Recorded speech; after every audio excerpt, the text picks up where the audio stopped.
Hey guys, Rand cannot join us today. I'm not sure if he's going to join us tomorrow. So I don't think there's any point in going further in the form since he's not here. We would just have to do it again. Um, so what would you like to do? Can you see that? I don't know. um, Let me think. Wish I had a whole bunch of questions. I have them, but they disappeared. Your questions disappeared, huh? Oh gosh, we could do some stick work. Sure, yeah, we could do that. Um, maybe we could talk about something that I started working with Catherine on. Although you guys, that was before you guys came in there. The idea of pung, what pung is, P-E-N-G. So there are, according to the old calculations, there are 13 energies in TAIJI. Peng Lu Ji An Sai Lei Jiu Kao, forward, backward, left, right, and Chong Ding, which is central equilibrium. The two most important are the first and the last, Peng and Chong Ding. You kind of can't have one without the other. A Peng is the idea of expansion. So you're expanding from the center. Here, hold on just a second.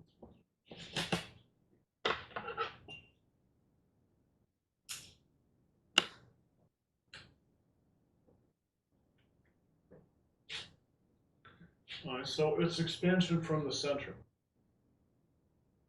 And that's how you actually got into this world to begin with.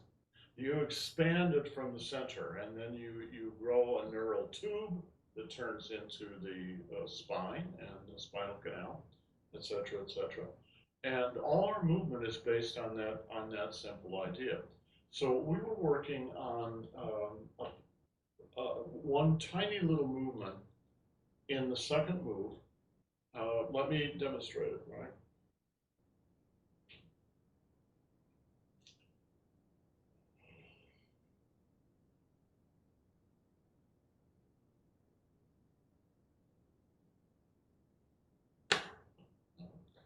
This is pump. Now, the truth is, there's pung all the time, right? All the other energies are actually varieties of pung. So pung is expansion from the center. But that expansion happens in every direction. It's not just up. A lot of times it is up because that's just sort of the way human beings are built. But it's also down. So when you do this movement, that's pung. It's called downward going pung. This is upward going pung. But the pung is in the wrist here. But here, it's in the wrist on this side and in the back of the hand. It's pressing down. It's literally pressing down. Press down and pull up. And then between the two, right, it's like you're stretching a bungee cord. Boom, right? So that idea goes all the way through the form. Sometimes the pung's not in your hands, right? Sometimes the pung is in your elbow. It's in the elbow, and then it's gonna change to the back of the hand. Boom. Upward going pung, downward going pung.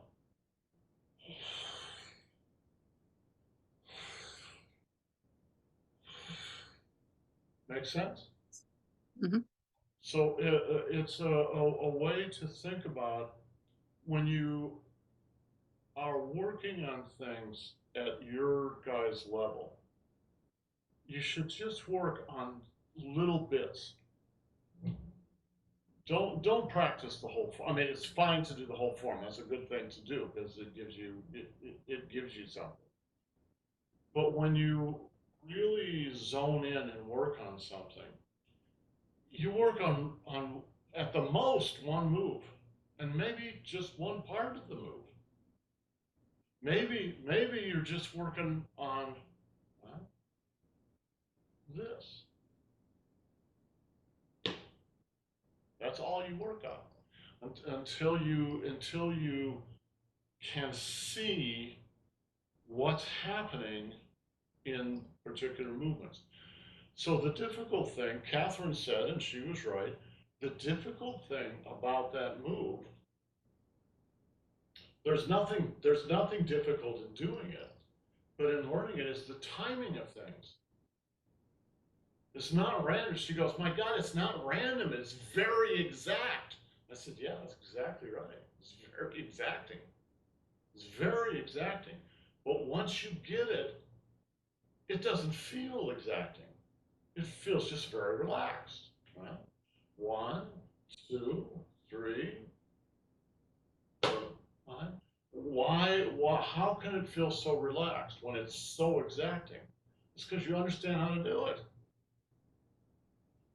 So the bits and pieces of this particular motion, right, are first, you could be, you could just be punching the guy in the nose, but you're not. You should be thinking what you're doing is called raking, right? You're raking down his body. So the motion is not a punch, it's a circle. Up the back, over the head, down the front, under the crotch. And what you're using are not these knuckles here. You're using these knuckles out here, and you're just coming down the center of his body, his center line, right? And you're getting what you can. You don't know what you're going to get. Maybe he leans back, so you're not going to get his nose, but you may get his solar plexus. All right? But what you actually want to get is his nose. All right? So you come down. You just practice that. And then the second one is a repetition of that, but using a backhand.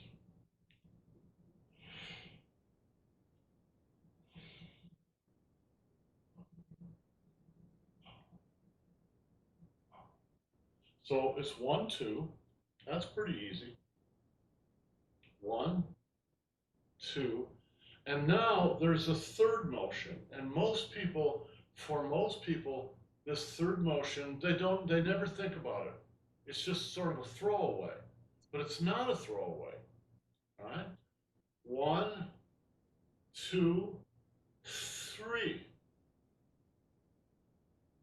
3. 1, 2, 3. That's a thing. You're actually doing something. Somebody grabs hold of you here, and the way to deal with that is come down on his forearm and just move your body like this. You don't even grab him because he's got hold of you. All right, so here's his forearm, and he's grabbed hold of me here. All right, I just go down on his forearm and pull it to the side.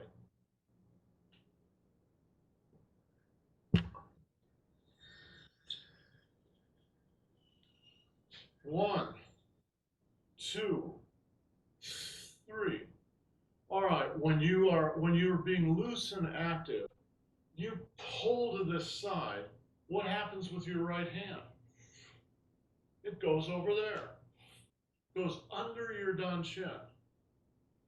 I'm not making it, there's maybe a little intention there, but it's very gentle. It's mostly just part of the motion itself. 1, 2, 3. Now what I'm going to do is stretch a rubber band out and then let go of it, and it's going to pop back into the middle. right? This pung goes this way. This pung goes this way. So you stretch, and then you let go of the rubber band, and it pops back together. Now, in old Chen style, just a second, in old Chen style, that was really focused on the application itself. So the stretch is not real big. Why would you have to make a really huge stretch? You don't. It's too long, takes too much time, etc., etc. So old Chen style looks like this. That's it. There's none of this, there's none of this, right? It's just boom, boom. It just gets to the point. But Hunyan refers to Qigong. So what Hunyan says as a training regime is take everything out to its range of motion. Not super extreme like that. You know, it has to be a comfortable range of motion, but take it out to its range of motion. Take it out. Yeah, of course, nobody's going to truly be that big, but you can practice that big. And when you practice this big, everything in between gets practiced too. Where if you practice really small, well, you've only practiced that little thing there. You're missing 80% of the possibilities here. So as a training regime, it's a very smart regime. It's easy to go smaller as long as you've trained, quote unquote, big. So Hunyan Tai Chi is a big form on purpose. Big and beautiful, that's the way they describe it. So, right, you're stretching. Master Zhang used to come up right by his right level with his ear.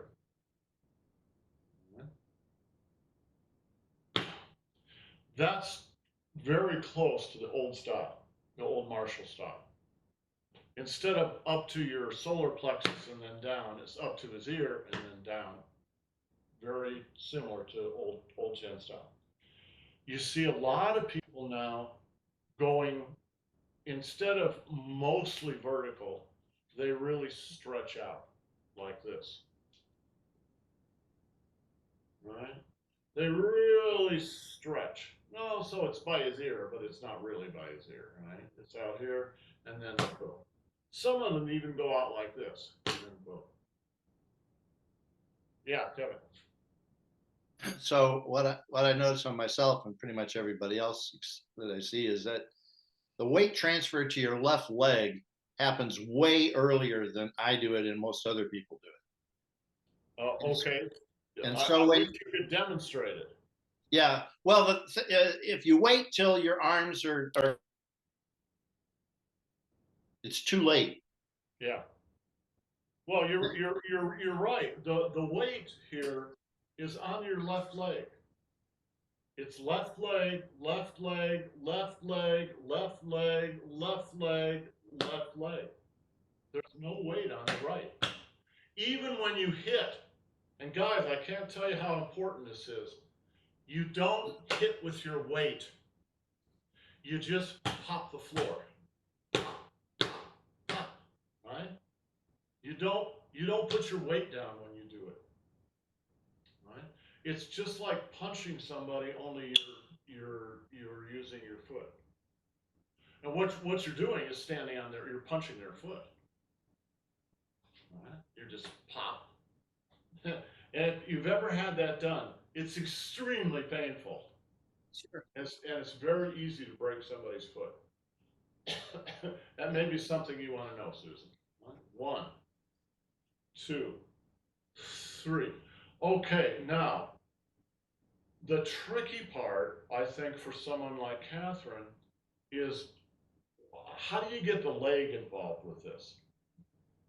Because you're really working the upper body. When you do the leg, what most people do is they move the leg when the arm moves, and that's not correct. It looks like that's what's happening, but it's not what's happening. The arm begins, and it's only when your hand gets right above your Dan Chen that you lift your leg. It's actually the same with putting your leg down. You don't put your leg down until the hand gets down to the Dan Chen. So there's actually a lag with the leg. There's a lag with the leg. That sounds like an old movie poem, right? Lag with the leg. Um, Now, the reason it's worth emphasizing this is twofold. One, to get this move correct. Two, the same timing works with everything. You establish the upper body first, and the lower body follows. If you do it very comfortably and very well, it looks like it's all happening at the same time, but it's not. Right? Now, once you get really comfortable with it, you don't think about it. It just kind of happens naturally. And you don't think about those details, you think about the flow, which is the entire point of doing Tai Chi in the first place. But to get there, you've got to get all the details. Susan, you like the Rack 3, correct? The Rachmaninoff Third Piano Concerto. Yep. I keep trying to pronounce his name and I can't very well, but my favorite player is not Horowitz. It's not some of the others. They do a decent job. It's Alexander Dravelovich, right? Um, Susan, did I send you the link to his performance? I don't think so, but would you do that? I'd like to. I will do that, and I hope you enjoy it. Everybody does it differently. Everybody does it a little differently, and of course that's the joy of listening to different players, is each of them brings something out of the music, and you just go, oh, I didn't see that before. I didn't hear that before. Now this person in their tempi or whatever they're doing, right? It's like, oh yeah. But you may love it, you may hate it, but it's always a little different. The thing that's interesting about this guy is I think it was in 2019. He played the third at the BBC proms. Well, the BBC broadcast it. I don't know who puts the proms on in Great Britain. And whoever set up the sound did it right so that you'd really, truly hear the piano. And the orchestra was not just an accompaniment. The Rack 3 is essentially a symphony. It's called a concerto, but it's actually a symphony for orchestra and piano. And everybody who plays it must play it very, very quickly. Like Mozart's pieces, there's a lot of notes, right? There's a lot of notes, and you got, but my God, it's always been a kind of Everest, musical Everest for people to try and play this, because it's so technically difficult. There are, I understand, more difficult technical pieces, but this is very, very difficult. And you watch, because it's the BBC doing the proms, they also set their cameras up right. And you get to see what this guy's doing, not from 12 feet away, but literally from like 3 feet away. So you're really seeing his hands and his fingers. And it's like, I had no idea somebody could play that clearly, that fast. It's amazing. How do you get to that? He's in flow. He can't be thinking about this. You couldn't think about it. What he must have done, I think, is what we do. You you practice and you practice and you practice and you practice. And you don't practice, yes, of course you practice the whole piece. But most of the time when you're practicing maybe one bar, maybe 2 bars. And you just practice that until it's in your body. And you don't think about it anymore. Your body just does it. And you flow on top of that. And you draw out of that flow the feeling that you want, the emotion. The rack 3 is a very emotional piece. My God. Yeah. Now, Susan's nodding yes, because she knows it's a very emotional piece. And I don't mean it like there's one emotion that goes there and stays there. It's going all over the place. It's the emotions of a very intelligent person responding to his own life. There's a lot of dark places, there's a lot of light places, and there's a relationship between the light and the dark. The same thing is true with what we're doing. There's an aspect of Tai Chi which is very dark. Bust the guy's nose. Now that it's busted, slap it again, right? Pull him down, stretch it out, break his arm. That's dark. It truly is dark. I don't want to break anybody's arm. I'm not going to break anybody's arm. I hope. But that is genuinely what this stuff is. And you cannot learn this if you're not willing to go into that space. Because you will not have the right Xinyi, and then you will not develop the right body mechanics. But after you've developed it, you forget all that.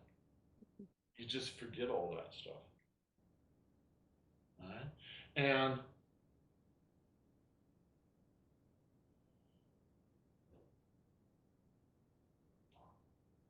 you just flow with the movement. It's just about flowing. The amazing thing about the martial application is it is totally 100% practical. So when you learn it, you're learning a very practical technique. They cannot afford any wasted energy or any wasted time. It all has to be on point and on time. That's the thing the martial arts gives you. So if you can capture that, you've made your movement very efficient. And that takes a long time. I'm sure if you were training to be a concert pianist at their level, you're doing the same thing. It must be 100% efficient. Otherwise, you cannot accomplish it. There can be no wasted motion, no wasted time, no wasted effort. So everything has been pared down to the minimum. But if you can conquer that technicality, now you can flow on that technicality. The point of what you're doing is not to become a technical expert. That's boring. That's the mechanical part of this, and it's interesting, very interesting, from the medical point of view and the movement point of view. But that's not the point of Tai Chi any more than it's the point of music. The point of the music is to get to the emotion. It's an art form. theoretically, you could do it in poetry, you could do it in visual arts. They just happen to be doing it in music. Yeah, Kevin.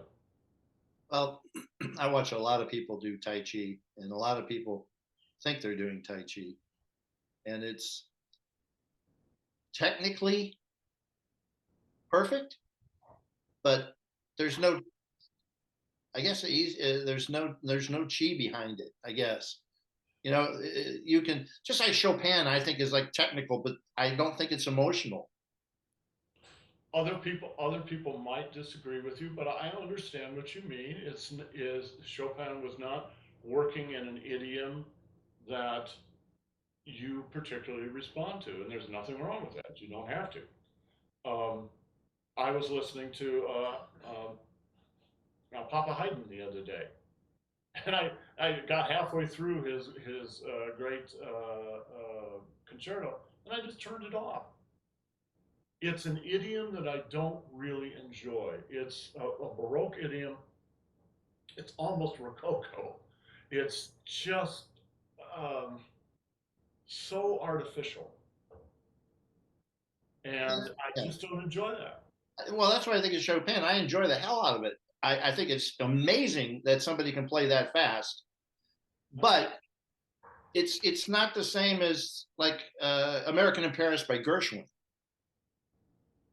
American in Paris is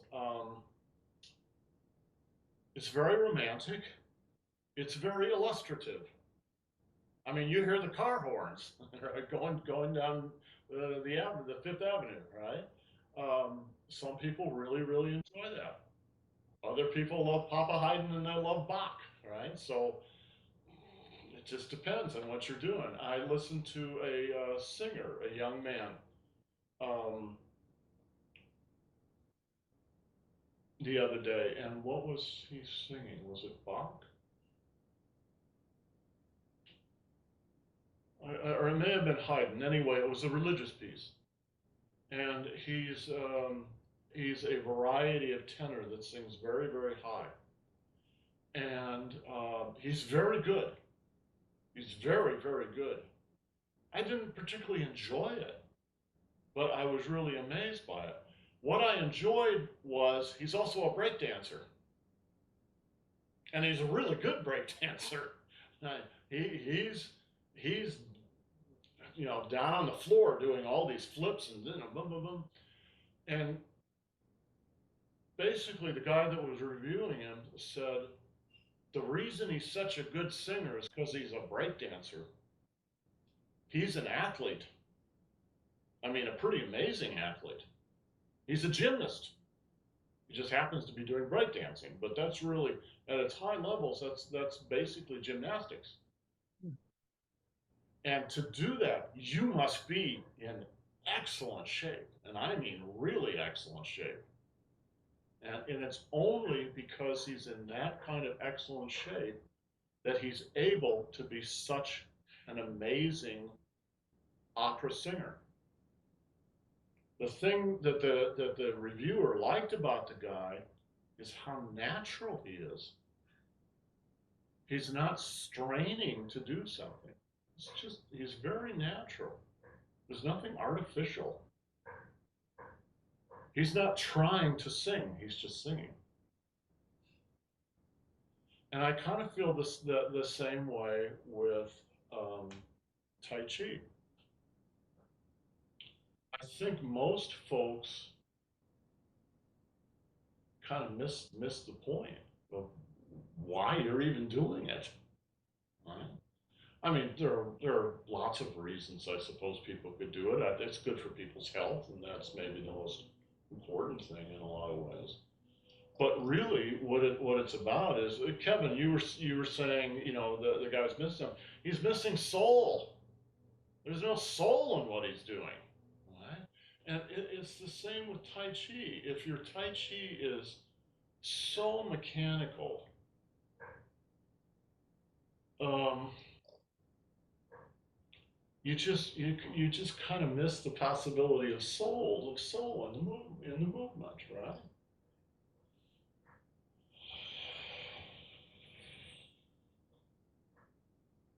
And the movements don't have to be complex. They're very simple in a lot of ways. So it's like, can you just relax? Can you just relax into this and flow?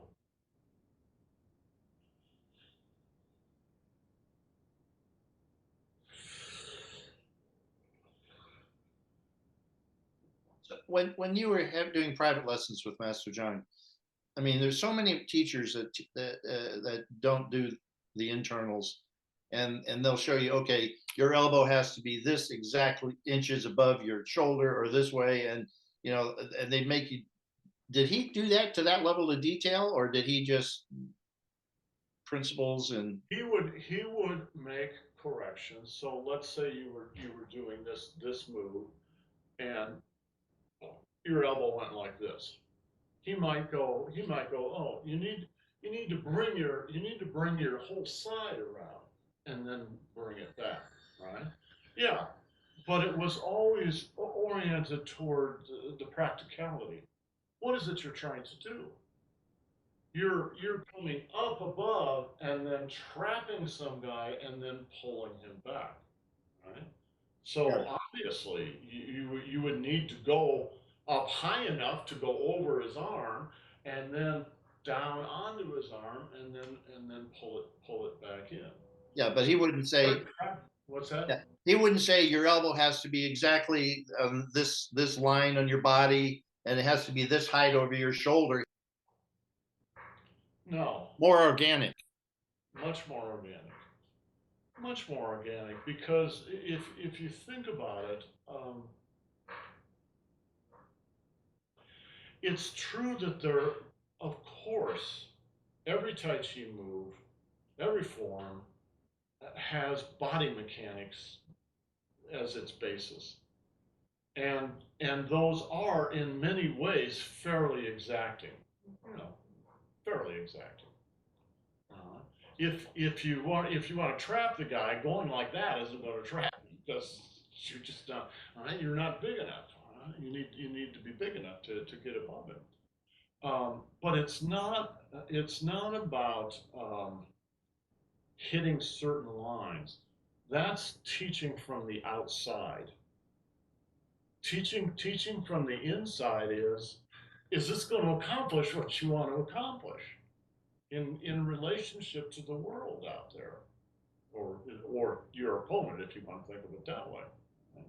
Well, obviously, I need to be up above his arm, and then I need to come down on his arm, and then bring it back in. Right? So it's very practically oriented. It's not about where it hits on the outside. It's about does it accomplish. It's not about trying to train your body from the outside. It's about trying to train your body from the inside.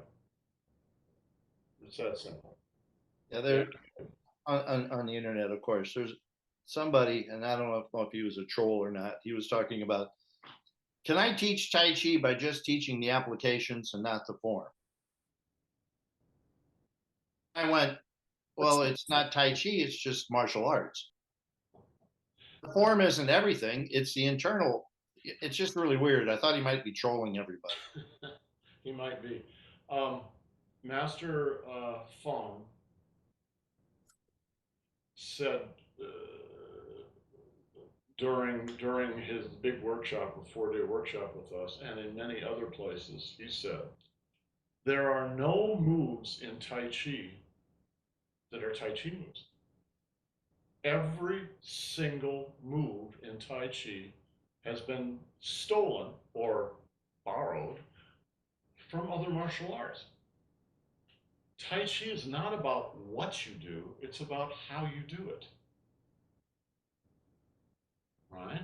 So you can think of Tai Chi as a particular training method for learning to play the keyboard. There are different training methods for becoming good on a keyboard. Usually named after the teacher who put that particular training program together. Now, I don't happen to know them. I'm not into it that much, but there's one, two, three, four. Those are just like the styles of Tai Chi. So the keyboard is the keyboard. Nothing's going to change that. The keyboard is like your body. So it's just a matter of different training regimes can show you different things about your own body. If you're willing to truly pay attention to them and uh, and really train that way, to understand that it is a training regime, and to learn the regime, to learn this way of looking at things. So Hunyan, in my humble opinion, Hunyan is a great training regime for a couple of reasons. One is it's big. Trying to learn this very small is very difficult.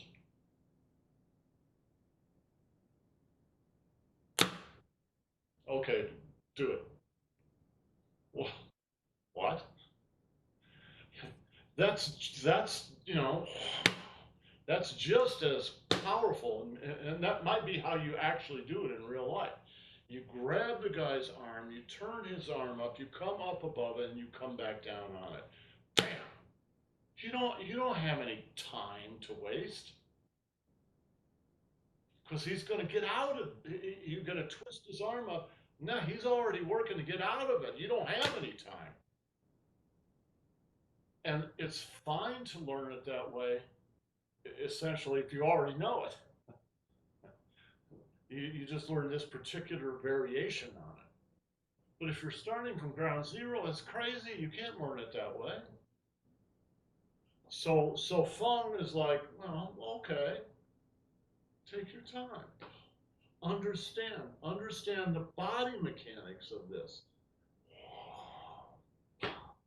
Once you get that, you can always go small. Going small is easy. The nice thing about going big is it allows the motion, the movement, to become Qigong. That's why it's called Huanyan Tai Chi, because it's a form of Tai Chi that emphasizes the internal, the internal Qigong of Tai Chi. All Tai Chi is based on, the foundation is Qigong, period. But most of them don't emphasize it that strongly. They kind of emphasize the higher levels. He was emphasizing the foundation. Because his point of view was, if you build a strong foundation, then you can build a strong house on top of it. But if you try to build the house without building the foundation first, you're not going to get very, you won't be very steady. All right? So when you move like this, it becomes Qigong.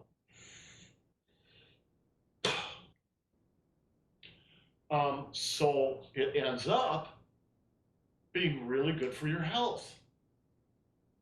Now you think, well, what is that? So that's great. So you're going to help people become more healthy. Well, that's true. But that actually wasn't his original intention. His original intention was he wanted his fighters to be more healthy, his martial artists to be more healthy. All right. So doing this keeps you closed in. This opens you up. Open, close, open, close, open, close. That's the fundamental motion of the human body. Not that particular open and close, but any open and close. You clap your hands, open and close. So it's like, all right, let's really emphasize the foundation, and let's be big. It makes it more healthy, and it makes it easier to learn. Difficult as this is, it's actually easier this way. All right? And what do you get out of it? Well, you get better health, and you get, if you pay attention, I think you get much clearer idea of the body mechanics of what's going on a lot faster than you will get them with other methods. The truth is, you know why they don't teach you that in other things, Kevin? Is because they don't think you can learn it, so why waste their time? You're here to do a little Tai Chi and you'll give me some money and then I'll go on. And the only people I teach the real stuff to are my indoor students. The maybe 10 or 12 people who are my disciples, my indoor students. Oh, I'll give them the real stuff. It's not so much, although there is that too, it's not so much of trying to hoard the information as a feeling that most people coming into Tai Chi can't do it, won't do it, so why waste your time and effort? I think that is, in the old days, that made sense because there's a lot of truth to it. The truth is, most people coming into your school are not going to learn this. They're just not, they're going to learn a little bit, but they're not going to learn much. But then that leaves you in this place where yeah, I guess you're teaching, but it's kind of teaching looking backwards. And I prefer to teach looking forwards, or preferably in the present tense. Anybody can learn this.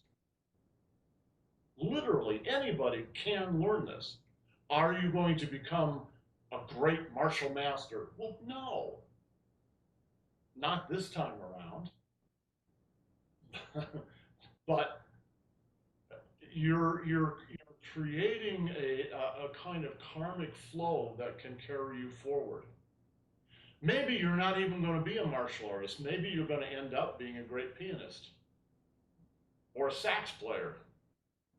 And working this discipline will carry over into that discipline. So it's like, I feel like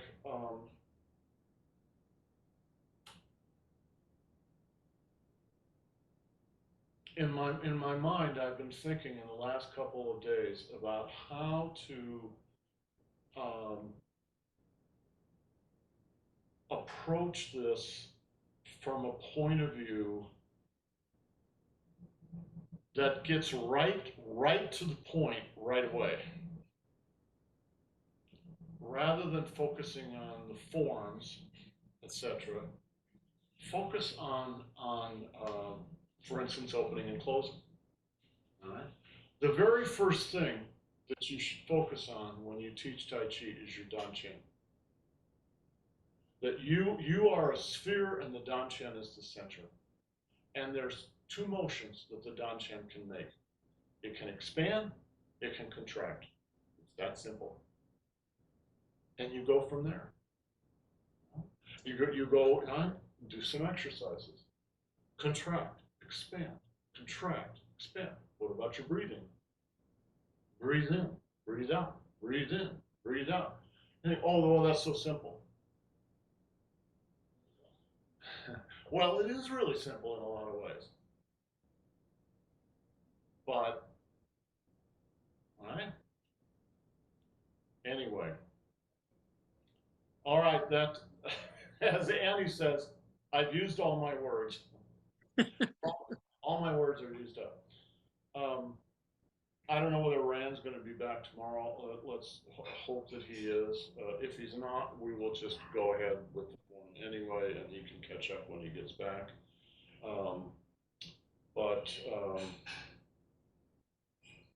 I think over the next, what do we got? September, October, November, December. We've got 4 more months in this year. And I don't know, maybe in this advanced class, maybe we can do some experimental work on this very, very basic stuff, really foundation stuff. and see if it's helpful in catalyzing out what all this really is, truly. All right, guys, you have yourselves a great day. We'll